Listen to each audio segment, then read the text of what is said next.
The Forgotten Americans. How the war on immigrants has become a war on American citizens for decades. America has sold itself as a beacon of hope, a nation where the dream of liberty, family, and a better life can be pursued by all.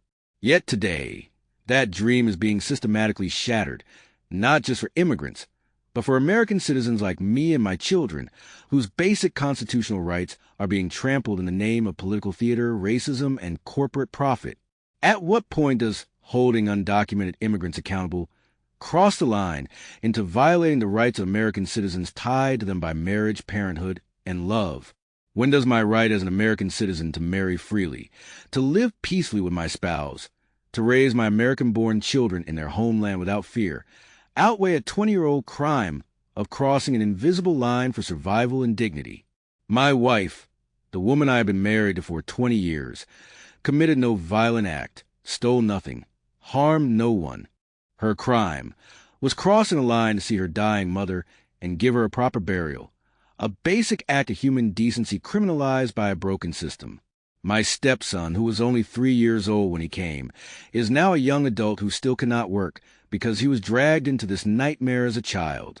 Meanwhile, we are told by people like Tom Homan and political leaders who cheered the January 6th insurrectionists, actual criminals who attacked our democracy, that the law is the law, and that families like mine must be torn apart, deported, and erased.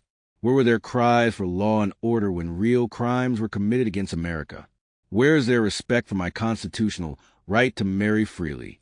Where is their compassion for my American-born children whose lives will be destroyed if their mother and brother are ripped away? The truth is clear. This isn't about law. It's about power, profit, and prejudice. The Laken Riley Act, passed under false guise of safety, is not about justice. It's about feeding $850 million into prison and deportation industry over 10 years, expanding a new pipeline of human suffering for corporate profit.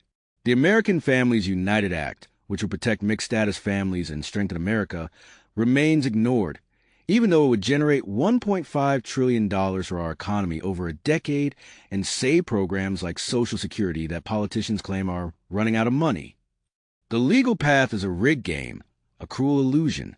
I filed for DACA. It was crushed. I filed PIP with Biden's program. It went nowhere. I filed for hardship waivers.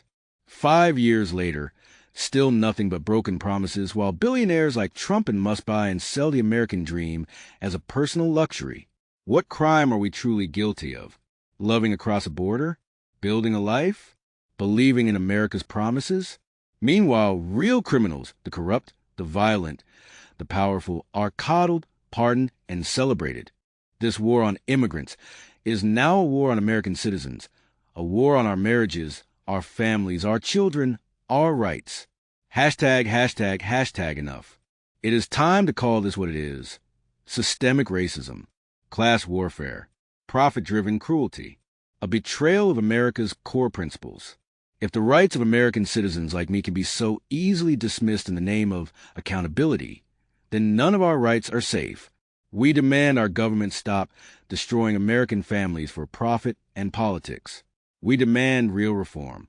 We demand justice for American citizens married to undocumented spouses who have done nothing but build a better America. The American dream is not a weapon to be used against those who believe in it the most. It is time for lawmakers, Democrats and Republicans alike, to stop being cowards, to stop selling out to the deportation industry, and to fight for the real American families who are under attack every single day.